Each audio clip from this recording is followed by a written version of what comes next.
Hi, my name is Karen, and I'm an American lay student of Ajahn Suchart, or Ajahn Suchart Abhijato, who's given me his permission to read his books to you for free. Ajahn Suchart's books and talks are always free.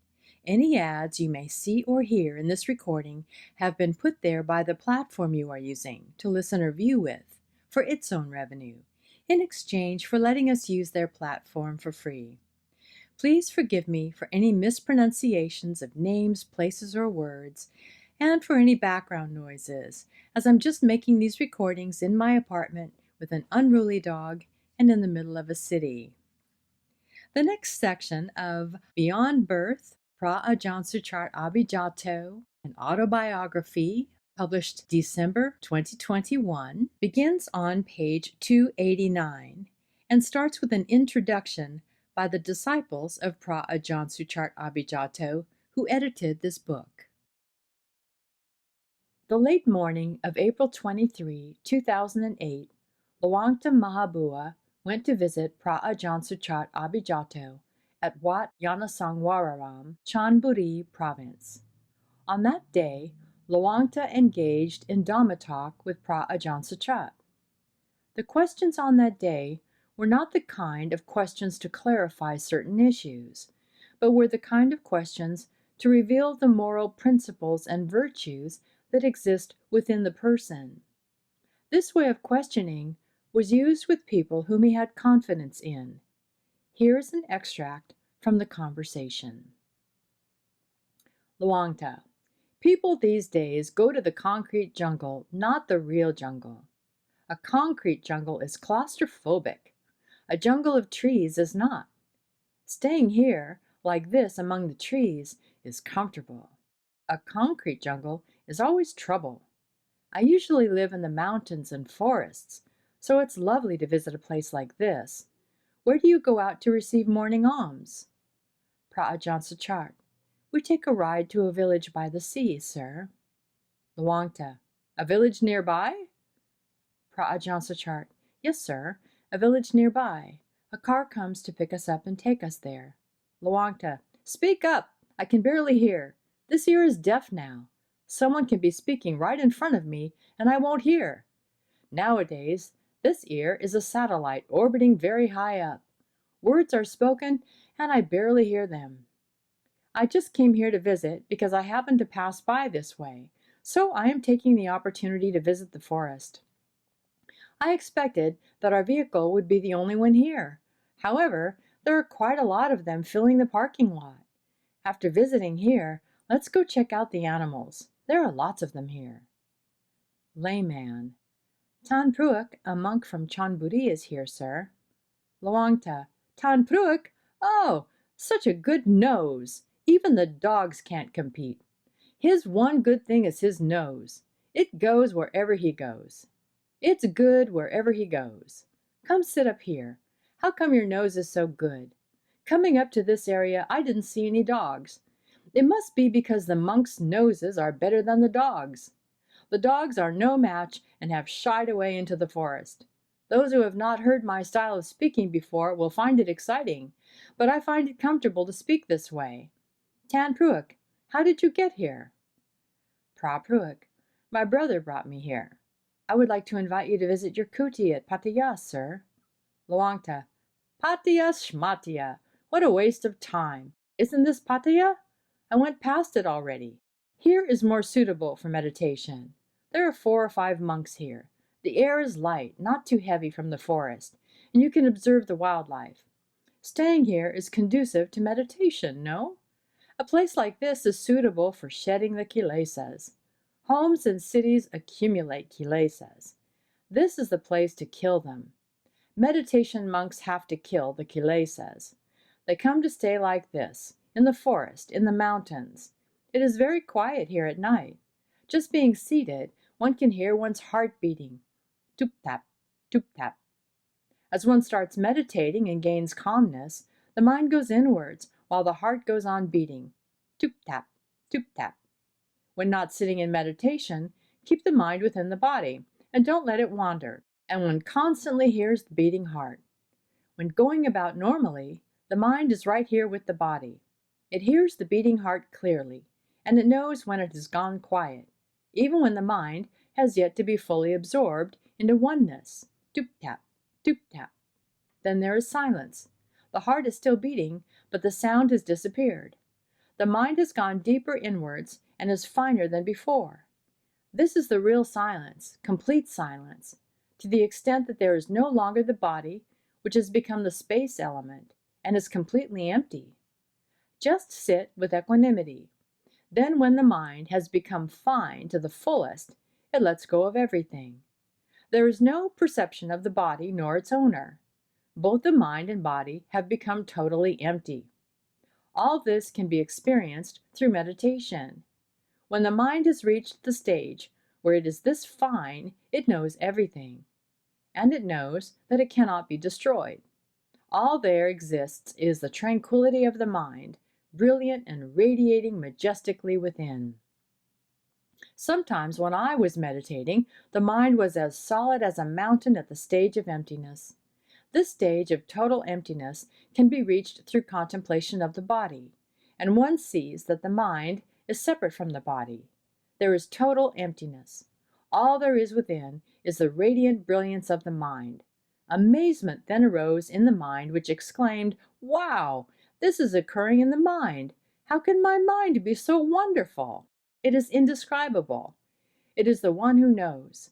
What it knows completely. There isn't anything left, not even the owner of the body, which has disappeared. There is only pure knowing, even though at this stage the kilesas and delusion are still about, but the emptiness is real. Now, when delusion, which is the cause of being born again, has been severed and eradicated from the mind, the emptiness within will not be the same as before. It will be truly empty. This is the mind of the arahant, the one who has entered the kilesas. The arahant's mind is empty all day and night. Sensory inputs via the eyes, ears, and nose are merely received and let go. Nothing else but meditation can develop the mind to its finest and complete emptiness. This is called citta bhavana. When it knows, it thoroughly knows. It is truly empty, and nothing can affect its emptiness. Everything, the land, the sky, the air, the earth, is all empty. Only the genuine meditator can tell you all this. You cannot meditate just a little. You have to be serious and dedicate yourself to practice. Then it is possible to kill the kilesas. Killing the kilesas is a lofty aspiration requiring a commensurate amount of effort to get through it. Practicing in the mountains is comfortable for such monks. Don't involve yourself with people or things. Mental seclusion leads to physical seclusion. That is, the tranquility of the body. Physical seclusion leads to mental seclusion. That is, tranquility of the mind. When tranquility has reached its fullness, this is called citta viveka, unattachment of the mind. This is knowledge that only the genuine meditator knows, not those who do not meditate. The minds of the people in the three worlds have no peace or tranquility. They only have kilesas and chaos burning in their hearts at all times. The kilesas have claimed ownership of their minds and will not budge, not even with piles of money and gold the size of this mountain. The minds of people are where the kilesas reside. Only citta bhavana can expose and evict these kilesas, from the coarsest to the finest, until nothing remains in the mind. This is called sunyata loka, or empty world. The world is empty. That is, the mind is empty.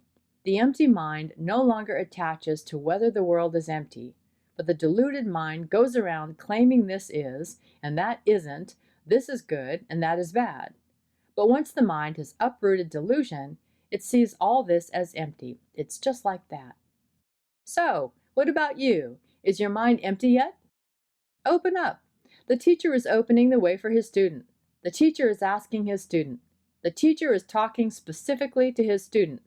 Whether others are listening is up to them. So how is it? Is it truly empty? Ajahn Suchart: truly empty, sir. Lawangta: truly empty. This is great. This is the way it should be. The way we speak about this is from personal experience, not empty talk. This questioning is to reveal the real thing. So, is it empty? If it is empty, there will be no more doubts. The issues of all these heaps of suffering will be no more. What is left is the suffering of the khandhas, such as pain, fever, getting sick, and headaches, which are of the body but not of the mind. Emptiness is just that. Make your practice good, and you will be extremely at ease. Actually, there is nothing chaotic in the world apart from the kilesas bothering the mind. When you drive the kilesas out from your heart until it is completely empty, there will be nothing to bother you. The next section begins on page 294, and it is entitled The Ones Who Are No Longer Affected by Good or Bad Karma, and is a quote by Venerable Ajahn Wat Yannasangwararam, and it goes like this. Punya Papa Hina Pugala are those who, in their hearts, are no longer affected by good or bad karma, except for the fact that they have to live with the 5 khandhas. Therefore, they have to conform to societal behaviors. As for monks, what is accepted is to follow the code of conduct and discipline, which in itself is conventional reality. They will continue to maintain such behavior until they come to their parinibbana, or pass away. According to the natural process of the mind, when the kilesas are completely removed, they will no longer be affected by merits, bad karma, or offenses that lead to violating the parajika rules. The monks will continue to follow the discipline just as prescribed to conform with the conventional world until they come to their parinibbana. This conversation focuses on the core of Dhamma in practice. We cannot find it in the canons, so we have to search in the big books or the pure minds of the Lord Buddha and his Arahant disciples. That is why I call an Arahant the paragon of diamonds.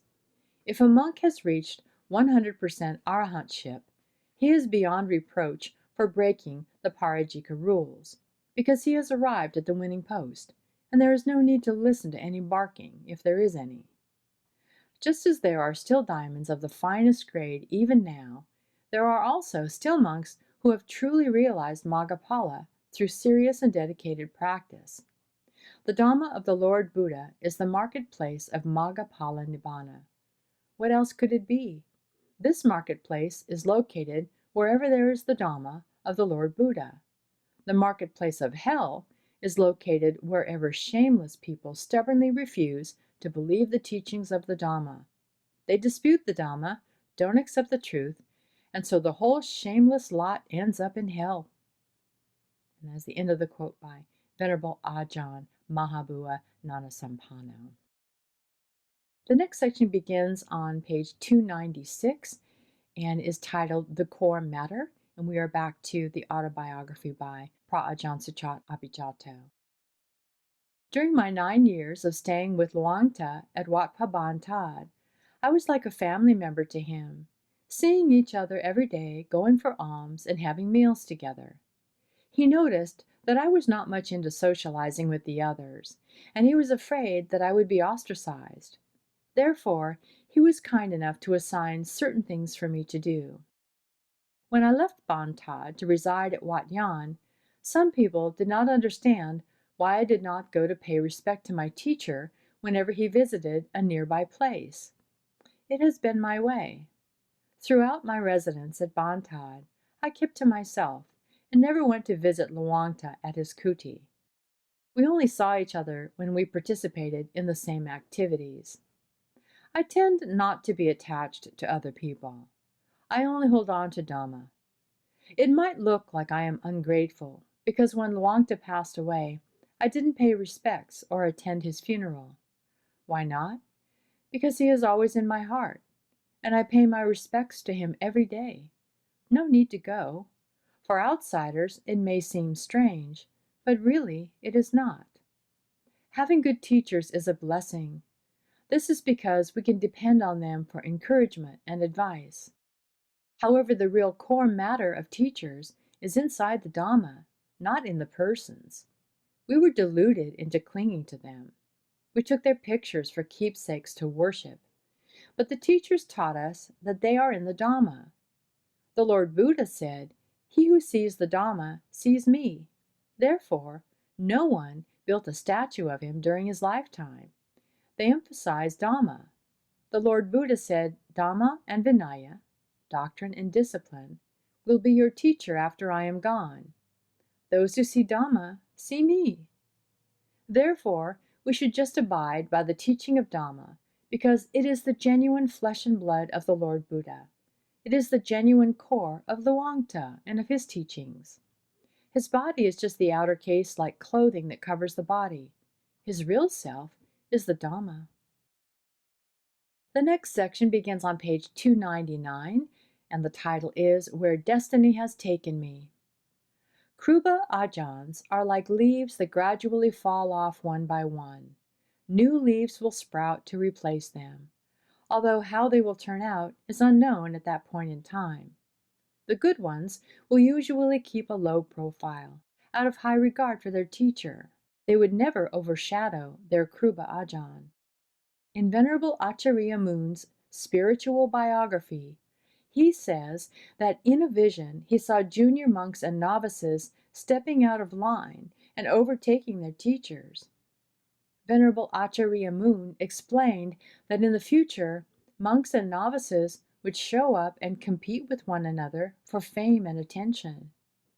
In the lineage of the forest meditation monks, however, monks revere their Kruba Ajahn and take him as their leader.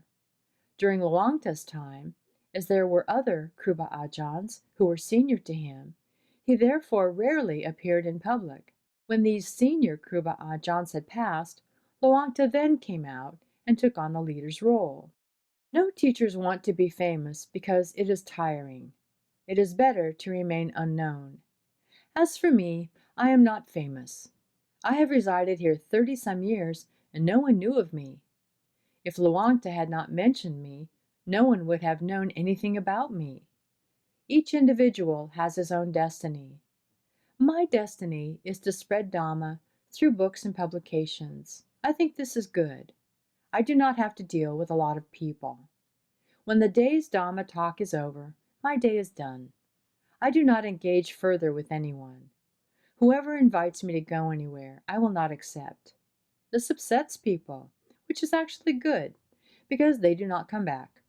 If I were to accept the invitations, they and their friends would keep extending more and more invitations that I would have to accept, and eventually I would not have any time to give Dhamma talks. And we're going to stop there today and resume in the next and final recording of Beyond Birth, Ajahn Suchart Abhijato, and Autobiography on page 300 with a section entitled, I Stay the Same. Until next time, with metta, bye-bye.